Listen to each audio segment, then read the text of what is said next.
Namaskar, Nilesh with another session of Shraddha and Pradnya. This would be number 40 in this series. And we are going to get back to planetary astronomy evidence from the Mahabharata text. Very exciting stuff. Exciting for many reasons. Exciting because all this evidence that I am going to share, super rich evidence again for the inner planets, the planets or a graha that are between the sun and the earth, okay, which is what? Mercury and Venus, Buddha and Shukra. All of that evidence validates, corroborates 5561 BCE and only 5561 BCE. And precisely for that reason, it's going to cause heartburns to many others. That is not the intention of Bhagwan Vyasadeva. That is not my intention. But I would say ignorance and laziness is not an excuse. If somebody wants to do something related to Mahabharata, the minimum requirement is that the person reads the Mahabharata. Comprehension is a next stage. Okay, there people may struggle. But if you don't even read Mahabharata, or if you claim that you are trying to determine some aspect of Mahabharata, such as dating based on astronomy evidence, and then to demonstrate utter cluelessness about the astronomy evidence, then there is a big problem. So it's going to cause heartburns to many. Well, that's the intention. What you say, paritranaya sadhuna vinashaya cha dushkritam. Okay, any method, any process, any action, if it's a saprayojan and sandigdha, then it has two aspects. You know, one is a mandan, another is a khandan.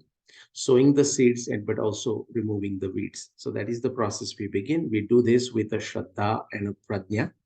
Okay, and so you can think of this as a jnaya vijnana darshan. There is a certain framework that we take it for granted. We all have to agree.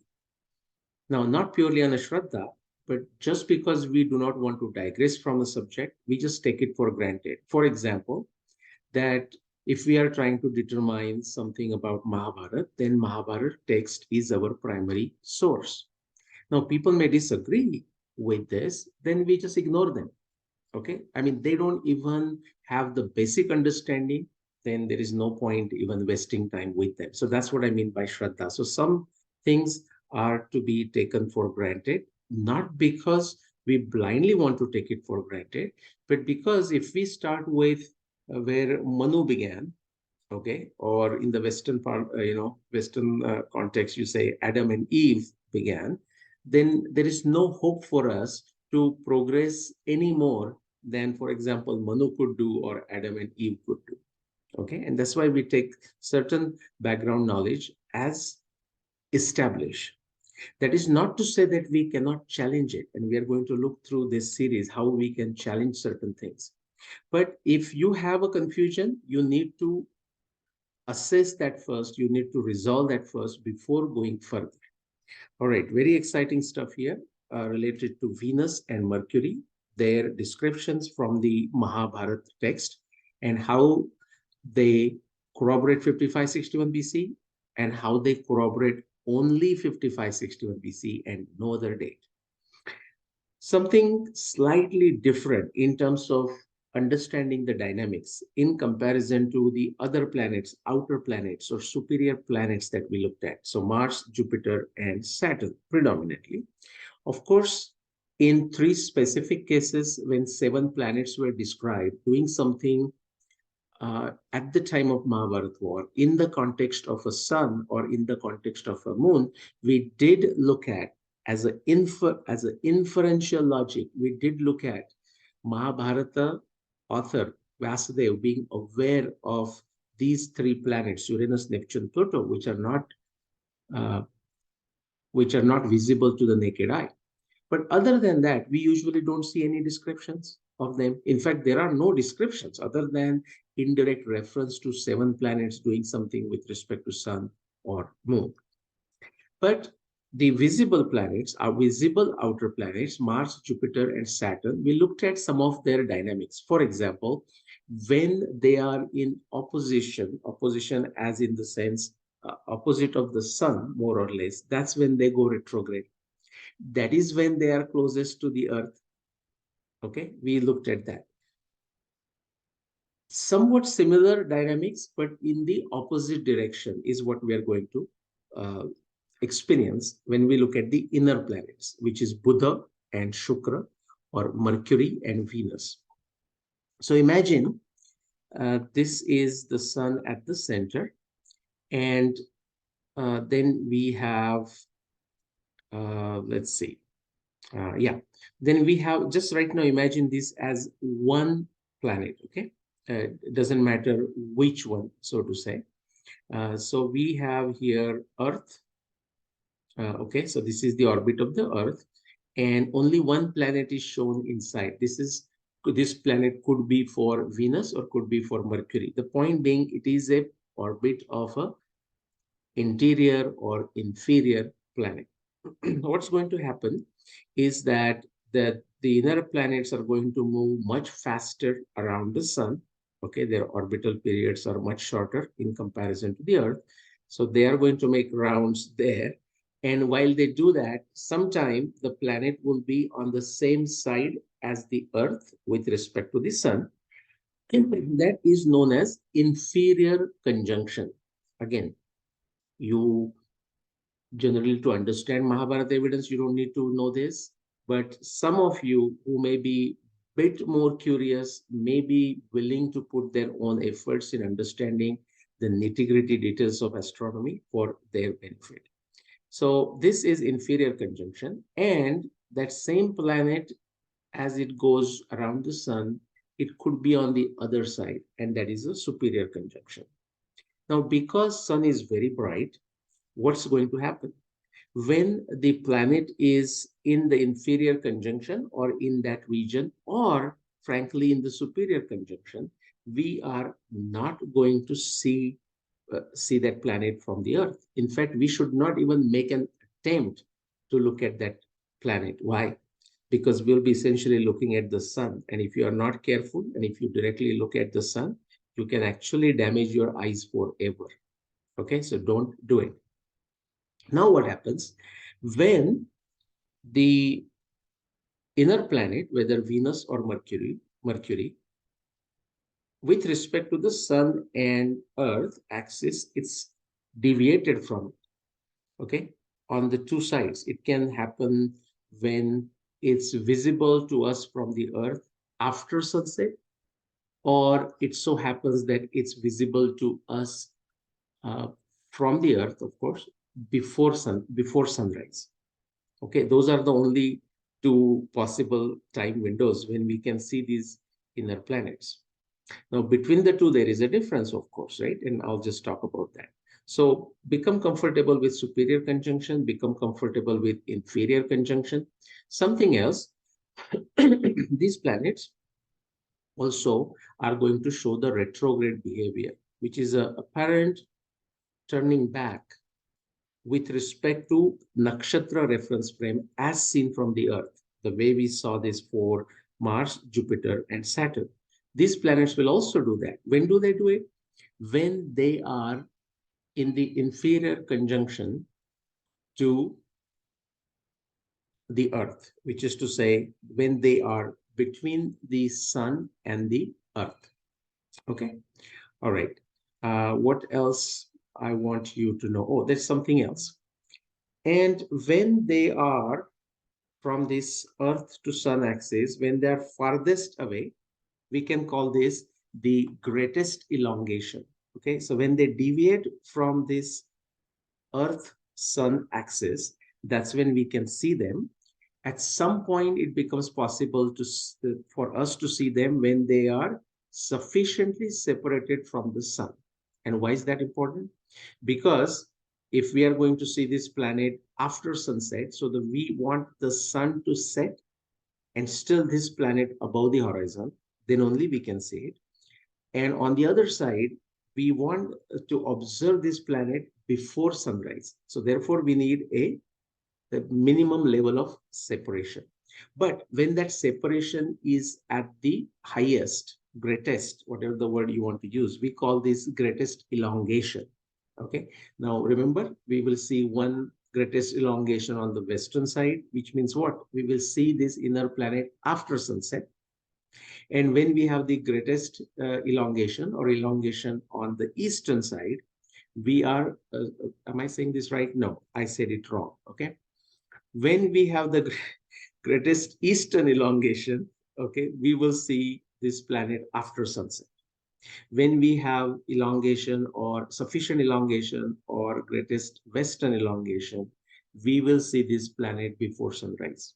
Again, this is not, I mean, this nomenclature and all of this are not like super critical for you to understand astronomy evidence of Mahabharata, but some of them who want to go in much deeper from a sincerity standpoint, but others, some others like extremely snobby folks will come and just try to make a big fuss about these astronomy words. So I thought I'll just cover that in one slide. Now, the duration or the frequency, okay, of these greatest elongations can be calculated. Actually, anything can be calculated, estimated in astronomy. Okay, that's why it serves as a time. Astronomy is time, as far as at least the Indian civilization is concerned, and a very precise measurement of time. So I'll just show you, for example, if you want to calculate the periodicity for this greatest elongation, you can easily calculate. Again, those of you who are scared by math or a formula, you can just ignore this.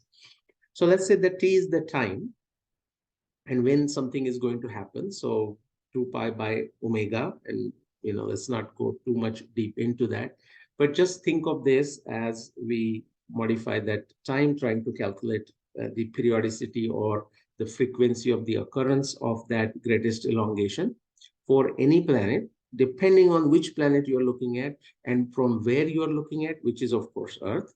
You have to plug in the right values. So for example, that TP, okay, that's that planet, and TE is the Earth. Okay, so let's do this for the Venus. Okay, so therefore I call it TV, right? So what is the orbital period of the Venus? It's 225 days. What is the orbital period of the Earth around the Sun? 365 days. If you plug these numbers into that formula there, okay, if you don't trust me, again, that's why we need a Shraddha, then you can actually do it with your Prajna. Solve this through this formula, okay? You don't need a very high level of Prajna here. You will get answer which is 584 or close to 584 days. So what does that mean? That greatest elongation for Venus as seen from the Earth, okay, will occur every 584 days.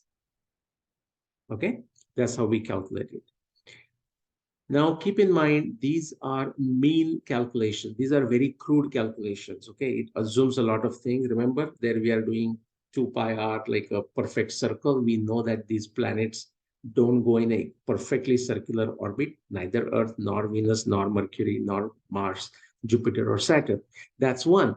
And then there are some additional minor or major issues, such as the effect of other bodies. I mean, their speeds are not changing, but how we are looking from, which locations on the Earth and the angle and the time, lots of factors. Just keep in mind that 584 is a mean prediction, mean estimate for the periodicity of this greatest elongation. All right. Okay.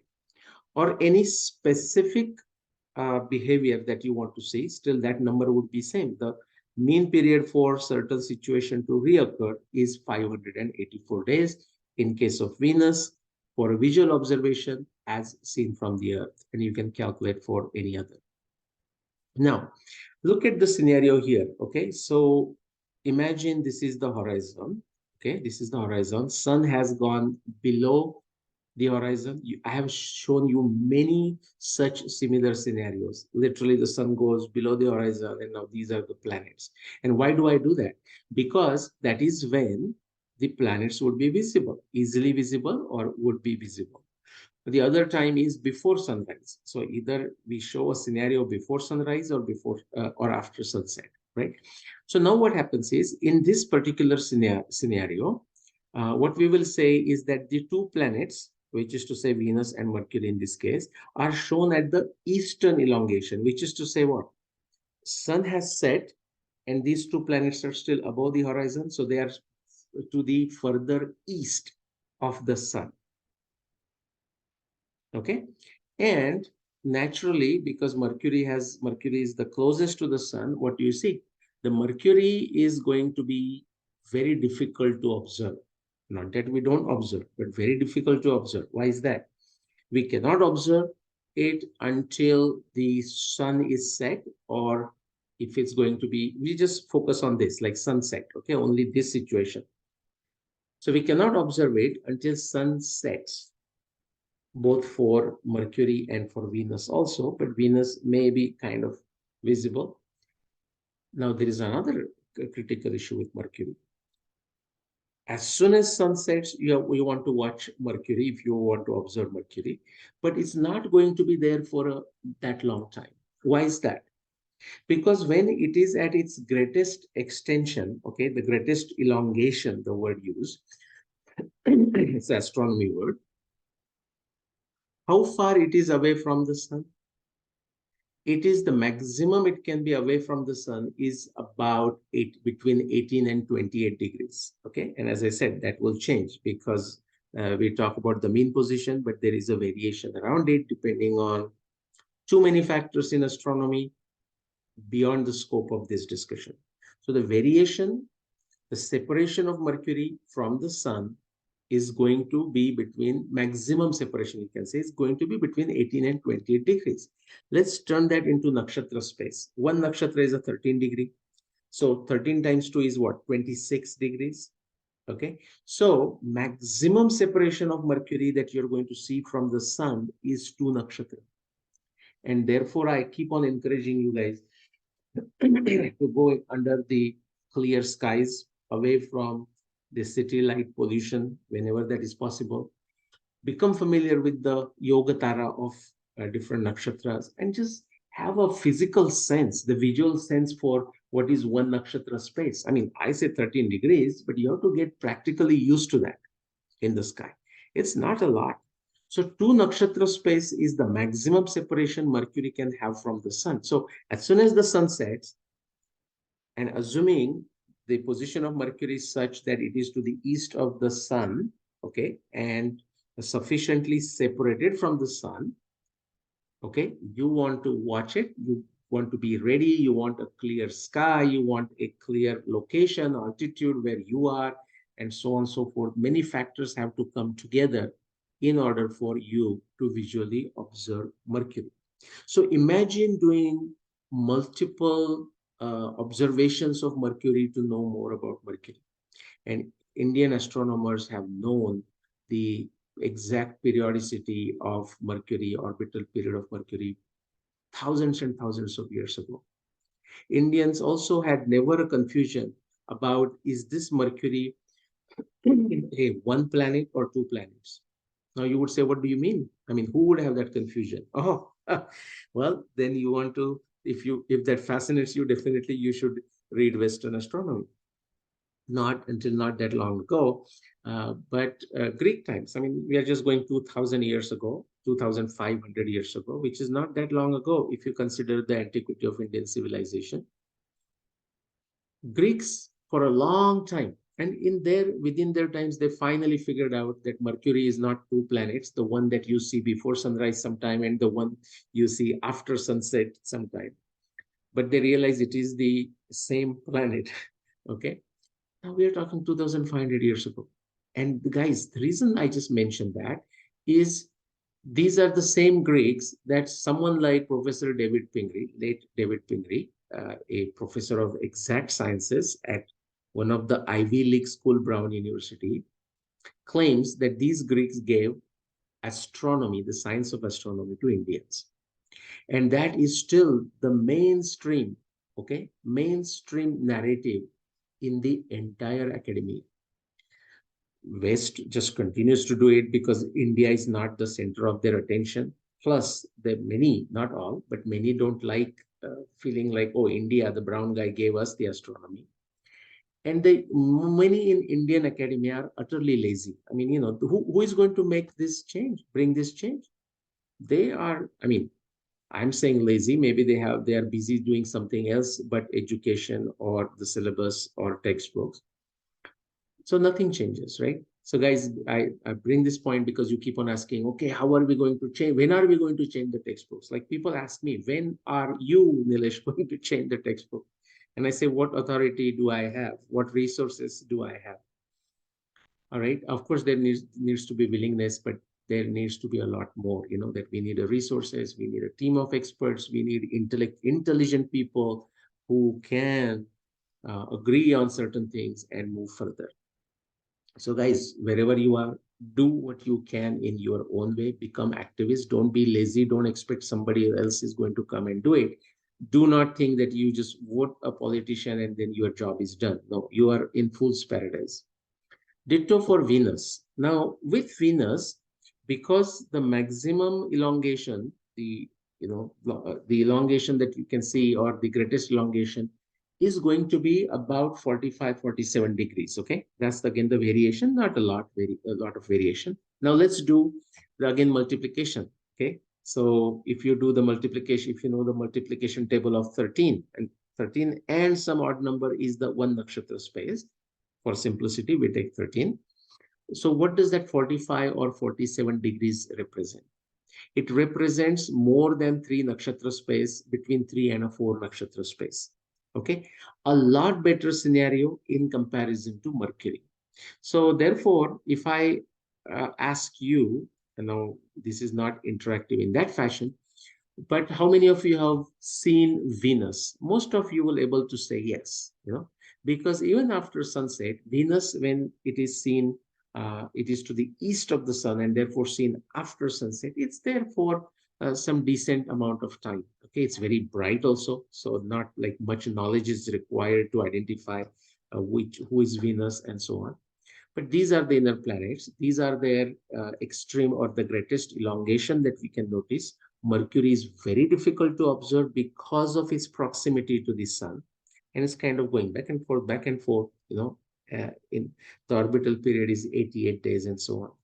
In comparison, Venus is what? It takes 225 days to go around the sun. Okay, I mean, again, remember, this is a perspective as seen from the Earth also. Okay, so keep that in mind. So you have to combine the absolute orbital period with Earth, because Earth is also moving. Okay, so the net effective thing is a kind of mixture of all of this. Again, you need to be aware of this.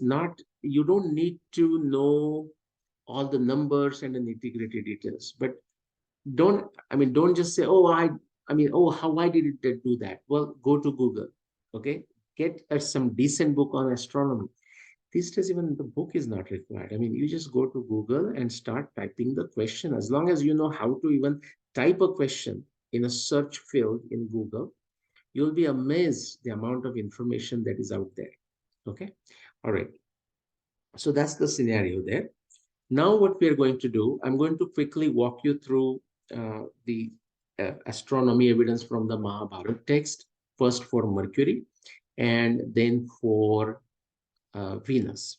And then I will show you a quick simulation to get you comfortable, okay, adjusted, familiar with the motions of Mercury and motions of Venus. Always remember, with sun as the center, but we are watching it, observing it from the Earth, which is also moving. As far as these basics of astronomy, the solar astronomy, planetary astronomy is concerned, it helps to think of sun as fixed. And of course, then some folks, with a half-baked knowledge will come, but isn't it the Milky Way and the sun is also moving? Yeah, that's all true, guys. But after having that knowledge, or when you feel that ardent desire to pull this information in our discussion, then why are you actually asking me that question? Okay, I mean, guys, you should be researchers. Just because that doesn't make you researcher. But it's also important to understand what is relevant, what is not relevant. So just because you know something, mentioning it is not necessarily benefiting the discussion, benefiting the crowd, benefiting the learning process. Okay, so let's look at the Mercury evidence from the Mahabharata text. Can you guess? Do you want to take a guess? How many astronomy observations of Mercury at the time of Mahabharata war in the Mahabharata text? Why don't you, of course, I'm going to show you, but as a fun thing, why don't you find there are many other um, Mahabharata dating researchers, many claiming that their dating is based on astronomy. And even if it's not, you want to still ask that question, because if they have not considered astronomy evidence, then you want to ask them, why did they not consider astronomy evidence?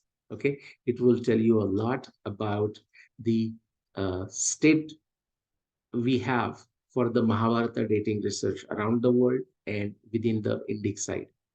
Okay, you will be, I don't know, right? Just do actually make a point to get hold of another Mahabharata dating researchers. Many, actually, some people tell me that those Mahabharata researchers do not respond when you ask question. Well, that should tell you something. But when they do respond, just note down the response. See what you can learn from it. Okay. Now you have to be very careful, in the sense, respect everybody's time or how you contact them. That applies to when you contact me also. Okay, if you are just asking me generic questions, now I'm going to ignore that question. I may actually have to ban you, so that you don't ask me another question if you do that multiple times and waste my time. Okay, that's just given. That applies to you asking, contacting other Mahabharata researchers too. Okay, they may be busy with whatever they are doing. Okay, so how many astronomy descriptions, astronomy references for Mercury in the Mahabharata text in the context of Mahabharata war? Take a guess in your mind before knowing the answer and see how close you come. This is also important for other reasons when you ask this question to other Mahabharata dating researchers. In fact, I'll give you the answer. No other Mahabharata dating researcher want to talk about Mercury evidence. And no other Mahabharata dating researcher wants to talk about Venus Mahabharata evidence. As much as they don't want to talk about the Mars astronomy evidence, Jupiter astronomy evidence, Saturn astronomy evidence. So you have to ask the question, what is left? And if you're ignoring this evidence, astronomy or otherwise, what kind of method are you using? Why people are Mahabharata dating researchers are so much against science? Why Mahabharata dating researchers are so much against logical thinking? Why Mahabharata dating researchers refuse to read the Mahabharata text? Those are some of the questions I'm asking them multiple times, okay, through these series. Let's look at Mahabharata Mercury evidence. Okay, we have a lot. This is number one.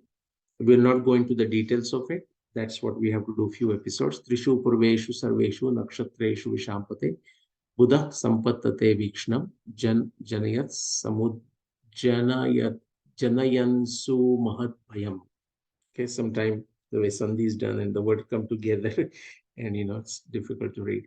Okay, then we have another observation of Buddha, meaning Mercury, along with Mars on the first day of the war. In a way, we have already looked at this.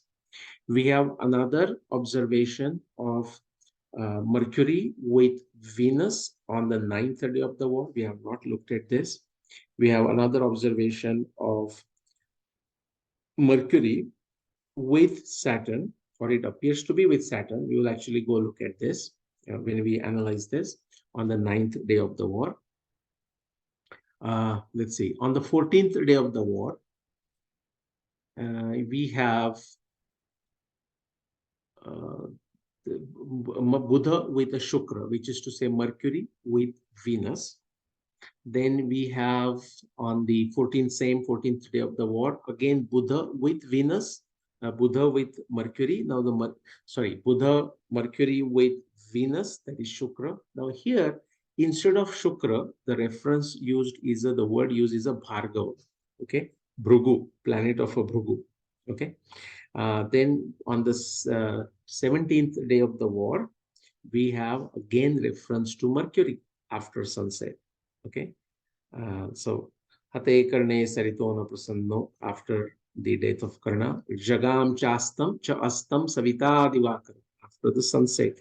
What happened? Grashya Tiryak Cholanarka, okay, that planet with a very bright, fiery, burning color. Somasya Putro Abhidaya Tiryak. Somasya Putra. Here, Buddha, Mercury is referred as a Soma Putra. Okay. And then, of course, on the last 18th day of the war, we have Bhrigu Suno Dharaputro Shashi Jaina Samanvito. Just like Somaputra, Shashi Jaina also means son of Shashi. Okay. Now look at that. Dharaputro. The Putra also means son. Putra of a Dhara, which is Mars. And Bhrigu Suno. Okay. Bhrigu Suno or Sunu or Suna. Okay. Which is what? Again, a Putra. Okay. The son of Bhrigu. Isn't that interesting? Write that verse. It is a son of Bhrigu, son of earth, and son of moon. But for sun, the three different words are used. That is the beauty of a Sanskrit. Okay. Again, if the observation came in the context of Mars, Angarak, or in this case, Dharaputro, we have already discussed it. So we will go fast through it when we analyze this data. This data on the 17th day of the war, I do not recall again. I will go and check our previous episodes, or just for the sake of completion, I will cover it here, in one of these episodes. But that also more than likely we have done. Somasya Putro Abhidaya Tiryak. Okay, the Tiryak rising, okay, abnormal, tangential, oblique rising of Buddha against the horizon, and that's why it's called abnormal Tiryak, etc. On the 17th day of the war after sunset. Okay, but we also have a few conjunction-like situation with Angaraka Buddha, Buddha Shukrasya, Buddha Shukrabhya, Buddha Bhargava, which is again Buddha and Shukra, and so on. So if you count, total of 1, 2, 3, 4, 5, 6, 7, and 8.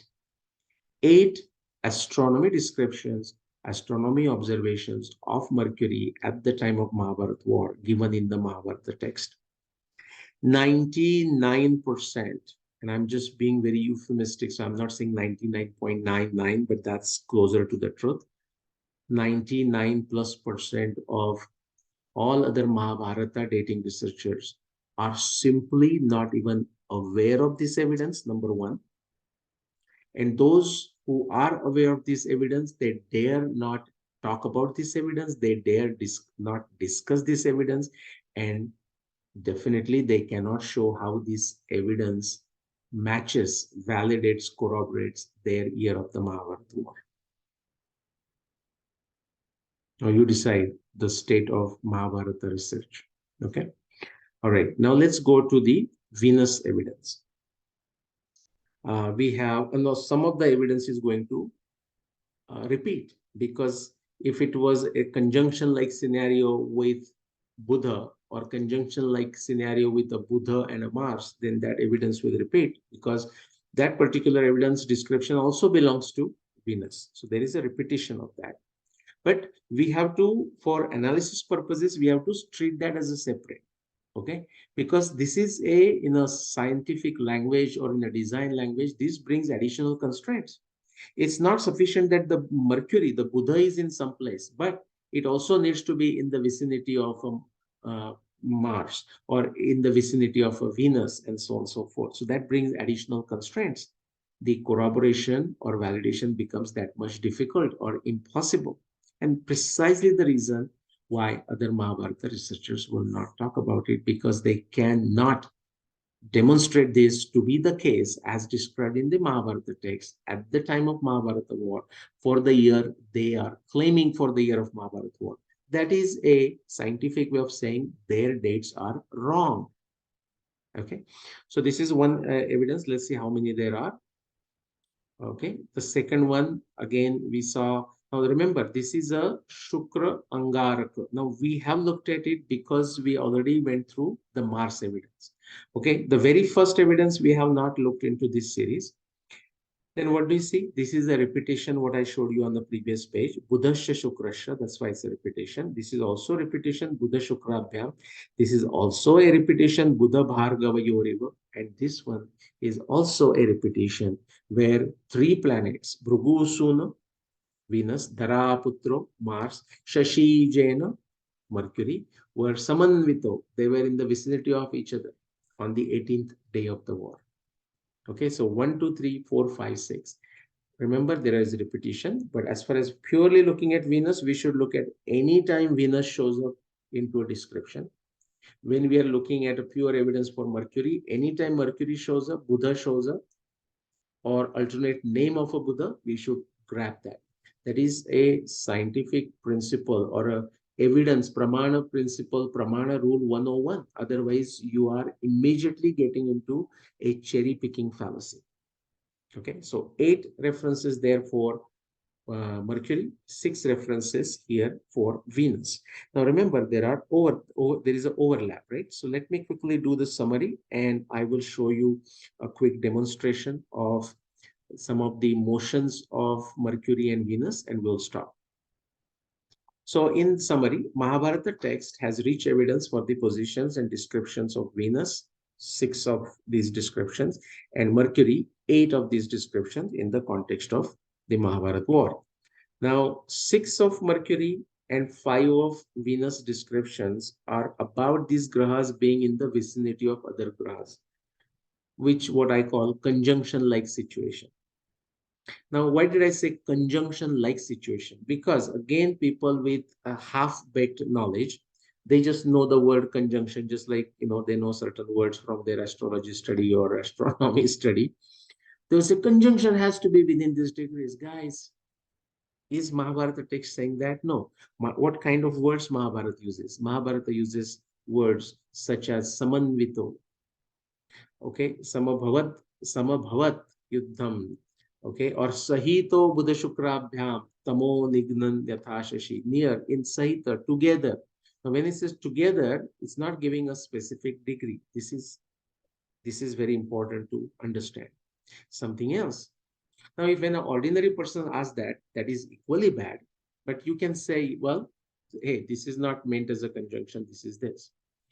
What is worse is when another Mahabharata, and I'm going to start looking at some of their videos and show you the clips, and we will critique it when the time permits. But they will say something, and what a humorous situation it is. For example, they will, let's say, take something like this. Okay, let's take this verse here. We have already done it. Tayo samabhavat yuddham ghora rupam sudarunam.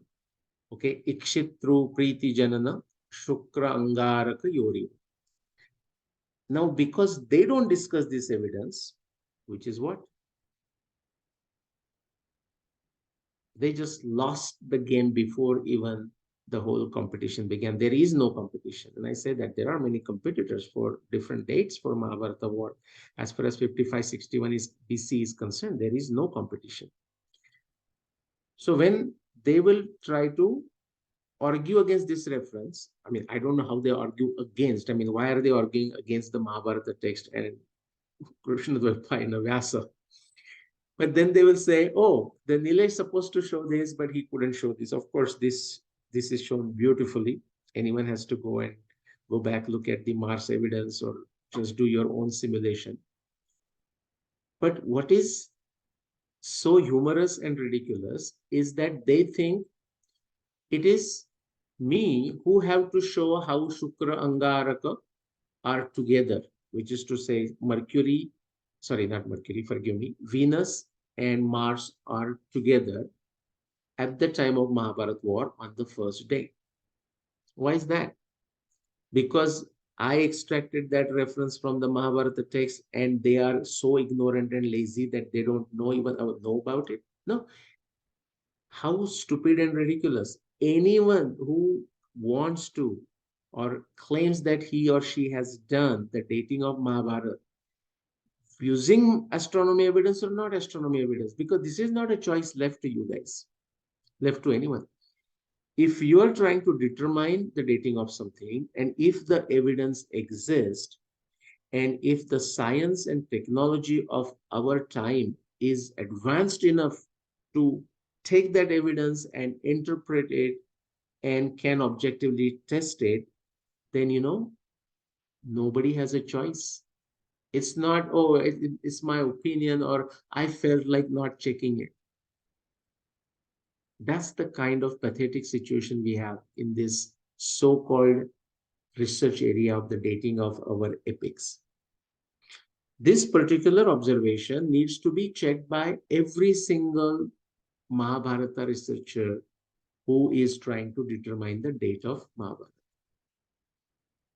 With duplication, of course, but we looked at total of between Mercury and Venus. So independently for Mercury, 8 references, for Venus, 6 references. Granted, there are duplications, but total of like a 14 instances, you can say. The instances for objective testing, these are 14 opportunities. And start reading other researchers' claims, from their papers, books, notes, whatever, videos, whatever they are doing. Of course, first become comfortable with 5561 BCE. You will find there is no discussion of the Venus evidence, no discussion of a Mercury evidence. Something else will happen. Now that I said it, some jackass, okay, doesn't have to be other Mahabharata researcher, okay, the status is not not a privilege of a limited specific group, but even just some consumer of it will just say, well, hold on, so and so discusses that one Venus evidence or one Mercury evidence. Okay, the joke is on you guys. Again, therefore, I will ask you to become comfortable, become expert. Okay, do the best, do the tapasya. Shraddha is good. That gets the journey, that starts the journey. You begin your journey with Shraddha. But unless you go to Pramanya and Pradnya, okay, you'll be fooled. Okay, so once you get to understand the basics of Vijnana Buddhi, what does it tell you? You have to look at all the evidence. You cannot go to a tennis match, just watch few shots being played here and there, and based on that, make your decision who won and come home. You may be right, very likely you're going to be wrong. It's not sufficient that you watch a cricket match, even the so-called 2020, you just watch for a few minutes there, look at few sixers being hit by one party and say, oh yeah, these guys basically are winning. Or look at the other side, like taking quick wickets and say, oh yeah, definitely they are the winners. It is, as a metaphorically, I'm saying it is exactly the same thing. The kind of careless and casual and a stupid attitude is reflected in somebody watching a game for like few minutes and based on that making a decision. It's exactly the same thing if you selectively cherry pick some references. Doesn't matter what fashion. If you cherry pick in a random fashion or if you cherry pick with some agenda driven, okay, whichever matches for somebody's particular claim. In both cases, it is an extremely stupid way to do this research. I mean, it doesn't even qualify them as a researchers. But unfortunately, our situation is so pathetic that if somebody does something, somebody can open their mouth, somebody can speak, somebody can write a paper, write a book. We just suddenly think, I mean, people ask me, Nilesh, what do you think of so and so? Why do I have to think? If you come and ask me the question, you better have studied my works, you better have studied that person's work. Because you come and ask me a question, I welcome those. In fact, I encourage you guys to ask those questions, but I am going to ask the questions back to you to test your understanding about my research, 5561 BC, about the knowledge of Mahabharata to an extent, and about your knowledge of that other research group. Otherwise, you are wasting your time. I don't know whether you are wasting your time or not. You are definitely wasting my time. All right. So 8 references for Mercury, 6 references for Venus. That's what we have. And so now out of those 6 and 18, the 6 of Mercury and 5 of Venus descriptions are basically essentially a conjunction-like scenario. That's what I was telling you. Okay, conjunction-likes don't go for like what degree of difference. That's what people ask. I mean, why be so lazy? Get the software, do the mathematical calculations, go back to 5561 BC and find out the exact degree difference. It's not that difficult. Or watch the other videos in this series, okay, all the past videos. Now, so 6 and 5, so if you add cumulatively together, even with some double count, so 14 total. So 6 of Mercury and 5 of Venus, so which is what? 11 out of 14 are basically related to conjunction-like scenario. So we are left with a 3. So one of those 3, the remaining observation of Venus, because remember, total of 6 observations for Venus, 5 are just conjunction-like scenario. So the remaining observation of Venus, very important, refers to its retrograde motion near Nakshatra Purva Bhadrapada. So we are going to spend time on this as a separate episode or maybe combined with something else. In fact, we will show retrograde motion of Venus near Purva Bhadrapada, and then we will recall the retrograde motions of Saturn, Jupiter, and Mars. Okay, how beautiful that thing comes together. That also separates it from the so-called Vakri motion, which is an oblique crossing of a planet across the ecliptic. Mahabharata has 3 instances of such evidence, 2 with respect to Mars and 1 with respect to Jupiter.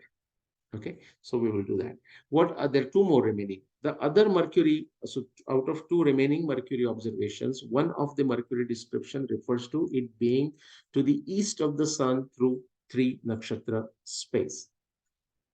What is that? Trishu Purveshu Sarveshu Nakshatrenshu Vishampate. Okay, Buddha Sampaddate. Okay, so Bhishna. So Mercury, Buddha, is or was, you can say, because Mahabharata happened in the past, in the space of 3 nakshatra, or moving or shining or settled in the 3 nakshatra space east of the sun. Trishu Purveshu Sarveshu Nakshatreshu Vishampate. Okay. Now, what you will find is that this particular verse, and that is not limited to this verse, if you and I will cover that at some point as I cover different aspects. You will find different translations, say Gita Press translation, or Pandit Satavadekar translation, or Kishore Mohan Ganguly translation, whatever other translation exists. Many cases, one of the reason is because they don't have a good knowledge of astronomy, but even otherwise, this is not limited to astronomy. First thing, the translations vary from each other, not always, but in many cases, especially when it comes to technical stuff such as astronomy, the variation is even more severe, more bizarre. And now the question comes, which translation you are going to take? Well, look at all translations. Try to test every translation in objective fashion to see where it matches. That is how research is done. It's not like blindly I'm saying, I always want to go with a Gita Press translation. I will show you what kind of significant errors are there in translation. Now, sometimes that's like a problem for people. Oh, so how do you solve this problem? Well, that's the beauty. That's the beauty of the wisdom and pradnya of Vasudeva. The way he has done it, even when people translate it in different ways, because the observations are such that they are exposing themselves to objective testing, okay, empirical testing, scientific testing, we can find out which translation appears to be correct. And we are going to go through that and tell you how to look at different manuscripts, okay, how instead of causing a confusion, if we use not only our Shraddha, but also our Pradnya, intellect, and if we refine our intellect, the variations in translations, the variations between different manuscripts, such as Pathabhed, actually becomes useful, more useful, beneficial, okay, in understanding the meaning of that particular description from the Mahabharata text. It's not a hindrance. It's not a limitation. It's not a problem, guys. But many people, many Mahabharata researchers will tell you that there is this confusion. he used this translation. They will tell me, well, they are using some translation. How stupid is that? And they don't even objectively test it. Okay, so the final condition, rubber meets the road. Okay, when finally it comes down, could you objectively test it? What is your theory? No other Mahabharata. I mean, how bankrupt our situation needs to be in this pro-Indic civilizational research space that practically no other Mahabharata researcher is able to, dares to state the scientific statement or the statement of their theory. Ask them, force them, insist that they give a statement. They are going to give you a statement. You'll find it's a tautology. They are going to say, oh, the Mahabharata war happened in this year. That is not the statement. My conclusion is that Mahabharata war happened in 5561 BC. That is not the statement of my theory. What is the statement of my theory? The statement of my theory is all astronomy descriptions of Mahabharata text are descriptions of the sky conditions of the Mahabharata times.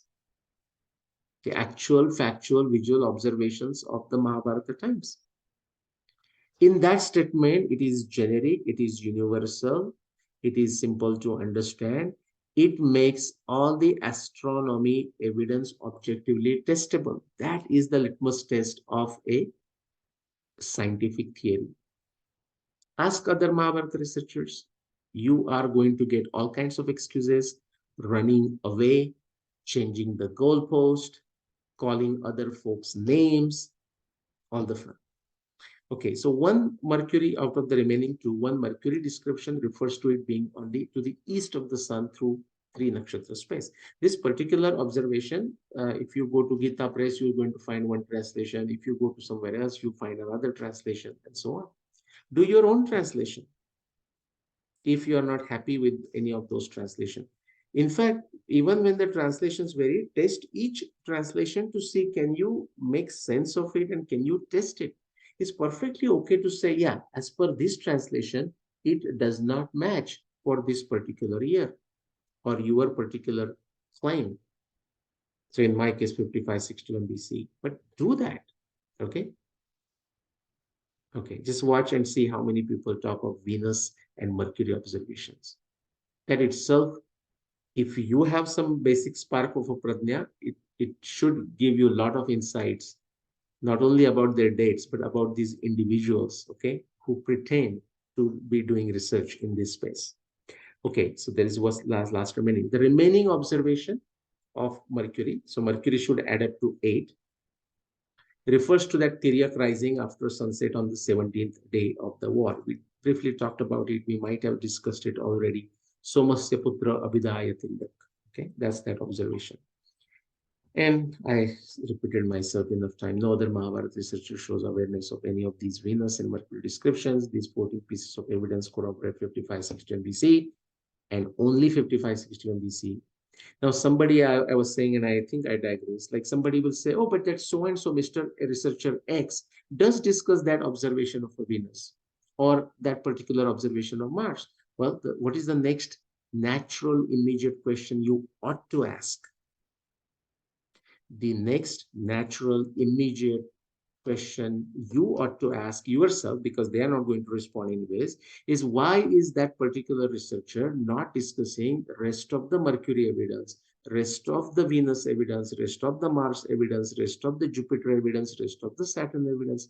Guys, this is not rocket science. It's related to astronomy. Just even your ability to ask such questions has to do with the basic common sense.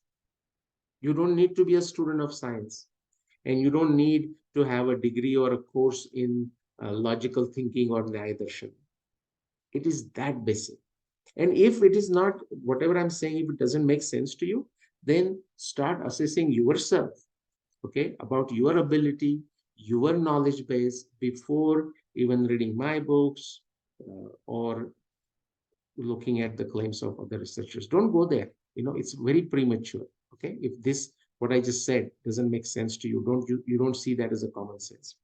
All right, so what I'm going to do is I'm going to stop this, and I will share This quick simulation on Uranus. Why am I saying Uranus? Let's see if this works in the first place. A quick simulation. There we go. On Venus, not Uranus, Venus. Okay, Venus and Mercury. So let's begin with Venus. Quickly, astronomy 101, our solar system 101, sun at the center. Okay, because we have taken a break from it for a while, so I'm just mentioning it again. Those people who might have suddenly started here with what is this? Shraddha and Pradnya part 40. If you're watched, welcome. Do go back and watch all the previous 39 parts. It's very important to understand any of this, okay? And so that you don't ask the same questions again, which are already answered there. So we can, in principle, we will able to do both Venus and Mercury. So I'm going to hide Mercury for a second, okay? So notice sun is at the center. As far as our Earth-based astronomy or everything we are going to do in astronomy is related, as it relates to Mahabharata, Ramayana, just is perfectly, actually it's very important, critical that you understand sun is steady and at the center, not going anywhere. Okay, if you don't understand that, you're not ready for Mahabharata astronomy or Ramayana astronomy, because those observations are made from the Earth. Now, Earth is rotating around the sun. Venus is rotating around the sun. Venus is rotating in about 225 days. Earth is going to take 365 days. To show how Venus is going to be seen from the Earth, we have this straight line starting from the Earth, passing through Venus, and extended against the background reference frame of nakshatras. Okay, I can, for example, name them, but just it gets too crowded, so I'm going to remove the names for now. They are not required right now. And notice what happens. Okay, so I am going to start the animation. The track that you see, that line is creating, is the position of Venus as seen from the Earth against that reference frame of nakshatra system, 27 nakshatra. Those are those 27 vertical lines or 27 compartments of 360 degree divided into 27, which comes to about 13 degrees and some odd number. What is that? That is our nakshatra reference frame. Now notice what happens to Venus. This is the retrograde motion of Venus. It kind of made a loop of a kind. So that you can see the motions, what I'm going to do is continue the simulation, but clear the track. Notice Venus orbital period is what, 225 days. Earth is 365. So, when Venus goes around, goes ahead, it will go ahead because it's faster. But Earth has to catch up. So therefore, by the time you see another set of retrograde, another instance, not set, instance of retrograde motion, it's a while. Notice the kind of tracks it generates. It created a loop before. Now notice what does it do. Think of this as if it's drawing an English letter Z. Okay. That has to do with the relative position of Venus, Earth, and the Sun. Okay. Whether it is going to create a loop, a parikrama, a circle in the sky versus a Z-like shape. It depends on the relative positions of these three bodies. Okay, I'll clear the track. Something else. I also want you to notice that when exactly Venus goes retrograde. In other language, I will say, what is the relative positions of Earth, Venus, and Sun when it goes retrograde? It's going retrograde right now. Notice the position of Venus. Okay, it created a loop, and now the retrograde is over. It's going in the forward direction. Okay, so notice it the next time it goes retrograde. Okay, what are the relative positions of Venus, Earth, and the Sun? Okay, so I'm going to clear the track. So notice now, and I can even stop it, pause it rather, when it goes retrograde. And notice the position.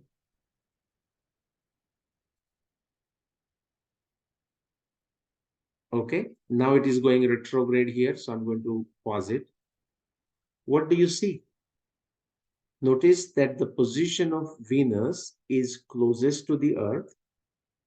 It's at like the inferior conjunction that I showed, which is to say Venus is between the Sun and the Earth and closest to the Earth. That is the inferior conjunction. The peculiarity, and it's pure geometry, guys, and relative motions. Okay. If you want to know more, you can study. If not, you have to take it on a Shraddha. And the visual effects here. That's why Amresh ji, out of great kindness, created this simulation. The inner planets, Venus and Mercury, go retrograde when they are at the inferior conjunction, and which is again saying same thing as they are closer to the Earth and therefore naturally between the Sun and the Earth. It's also important to, so that's one fact. That's true for Venus. That is also going to be true for Mercury, and I'll show that in a minute. But something else. Therefore, of course, you're going to see Venus, especially Mercury. Also, you'll see. But remember, Mercury is hard to see as such, and you have a very small window of time, just after sunset and just before sunrise, and not all the time. Only when they have sufficient separation, okay, angular separation from the sun. So Mercury is a sort of an interesting case for that. But Venus, yeah, you can easily see it. But still, what you're going to notice is when it goes in retrograde, actually, look, because it is at an inferior conjunction, you will not actually able to see Venus when it is at inferior conjunction, or Mercury. Now, of course, people do it these days. I mean, with the sophisticated technology, and they will mark it, but you just don't want to do it with your naked eyes or anything close to that, okay? Because you are looking at the sun. But something else. So when it goes in retrograde, what's going to happen? This is true for Venus. This is true for Mercury. But I will focus on Venus because at least if you choose to observe it, you can observe it reasonably easy with Venus. That initially, let's say it will be seen in the eastern direction. It will have elongation with respect to separation with respect to the sun. And then it starts going backward against the nakshatra space. And backward meaning what? Towards the sun. Now it will cross the sun and go to the other side, to the west of the sun, which means what? If you want to observe it, until now, when Venus was to the east of the sun, you could observe it after sunset. Now, when Venus goes to the other side of the sun, you are going to, or you will be able to observe Venus only before sunrise. So that transition takes place. I want you to remember that when we get into objectively testing the retrograde Venus evidence. Therefore, I'm spending time on this. Okay, so let's continue. So it has gone on the other side as seen from the Earth with respect to the sun. Okay, and it created that loop and it continues. Okay, I think that's all possibly I want to show you on Venus. Now what I'm going to do is I'm going to go back, reset this thing, add Mercury. And I don't know if you want to just see Mercury alone to not to confuse. Now you saw Venus. Just let me quickly show you Mercury. All righty, let's do that. Now Mercury is much faster, right? The orbital period is much shorter. And so you're going to see very frequent circles, that is tracing circles in the sky. That doesn't mean we're always able to see it. But if we could see it, or if we can draw a line starting with the Earth going through the Mercury, then of course we can exactly know the position of Mercury with respect to nakshatra space. That is, for example, used in astrology, right? Every time, any day, any minute, they can talk about the position of Mercury. Okay, whether you can see it visually or not is a completely different matter. Okay, So just keep that in mind, by the way. All right. So let's do that. Mercury. Okay. Now it's much faster. Remember, it completes in 88 days, one cycle. And notice this is retrograde. Okay. Notice when it goes retrograde. It's going to go retrograde often in comparison to Venus or Mars or Jupiter or Saturn. Now, Jupiter and Saturn also go every year.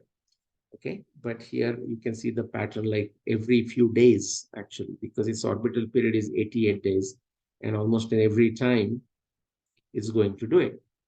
I'm going to clear the track and I'm going to stop it next time it goes retrograde. So I'll let this pass. Okay. And just to emphasize the same point, okay, here is going retrograde. I'm stopping it. The point I want to emphasize, this is an inner planet. What right now you see is the inferior conjunction of Mercury, which is what? Mercury is between the sun and the earth, the closest to the earth, okay? And of course, will not be right at the conjunction, right on that line, you're not able to see Mercury, other than very special instruments that you shouldn't go for. Like you should go to a lab, the astronomy lab, or so, not just do it yourself unless you are expert in this. It can damage your eyes forever. And you need very sophisticated equipment too, by the way, to say. Otherwise, due to the glare of the sun, you're not able to see Mercury. But the point is, it is at the inferior conjunction when we see the retrograde behavior of Mercury. As I said, it's very hard to observe Mercury in the first place. Forget about retrograde or some other motions. Mahabharata has not identified, not listed a retrograde motion of Mercury. It has not. Now, why do I bring up this point? After I shared a retrograde motion of Saturn, Jupiter, Mars, Venus, like some lazy person is going to wake up. Oh, why did Vasudev not describe the retrograde motion of Mercury? Well, do enough tapasya, do enough bhakti of Vasudev so that you can get a darshan. You cannot demand. Only when Vasudev decides to give you darshan, he will give you darshan, and maybe you can ask the question. Okay, that's kind of a funny answer, or actually truthful answer, truthful and funny answer. On a very common sense side, it's important to understand we can only talk about the evidence that we have. We can only talk about the narrations that are survived, that are available, that are accessible to us. We cannot talk about the evidence we don't have. We cannot talk about the descriptions that are not mentioned. This is again common sense 101. Okay, all right. So the inferior conjunction is when the inner planet is between the earth and the sun. It's closer to the sun. Okay, sorry, it's closer to the earth, and that's when the retrograde happens. As far as the Mahabharata text is concerned, we do not have the retrograde motion or retrograde description of Mercury. Okay, one thing is that it's happening too frequently. So Vasudev would have to possibly give, now this is my speculation, okay, that it went retrograde here, and retrograde here. But it's happening too frequently, okay, that just information doesn't, and look at that, it's like 2 nakshatra space easily it takes, right? So in a very short time, the short time of a one year or so, it's going to go retrograde like a few times, 3-4 times. And from a point of view of using that as a nimitta, using that as a sheet anchor, using that as a part of a jigsaw puzzle, and not a very useful kind of motion. Possibly that's why Vasudev did not describe it. Still, it's amazing that there are 8 descriptions of Mercury. Okay, very, very interesting. In fact, the reference that we do have on the 17th day of the war after sunset for Mercury is a case of extreme eastern elongation. Okay, and we can verify that. Extreme eastern elongation. That is what the case is. And that's what actually Vasudev documented. Very, very amazing. Now, quickly, what I'm going to do, is, let me pause it. Let me clear the track. Let me reset this. I'm going to add Venus and just let both of them run. Okay, so you get comfortable with these different dynamics. All right, let's do it. And then we are done for this session. Notice now you can see the relative occurrences. So Mercury already went into its retrograde.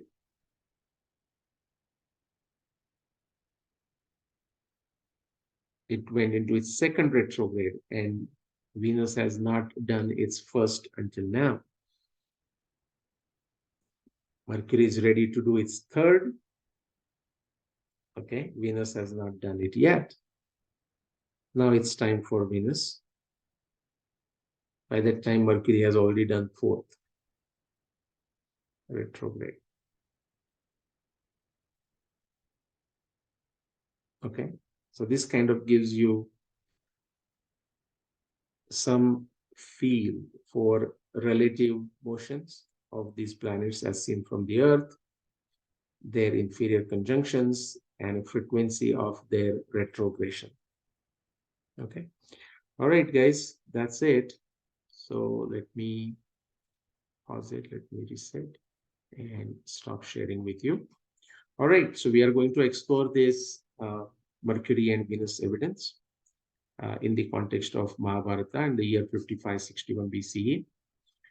The evidence that we have already covered, for example, either Mercury with Mars or Venus with Mars or Venus and Mercury with Mars. I'll just for the sake of completion, I'll quickly show it to you when we get into our next episode, but I'll not spend a lot of time explaining this. If something is not clear when I do that particular portion of the evidence, go back to Mars evidence sessions in this Shraddha and Prajna series to see what we did there.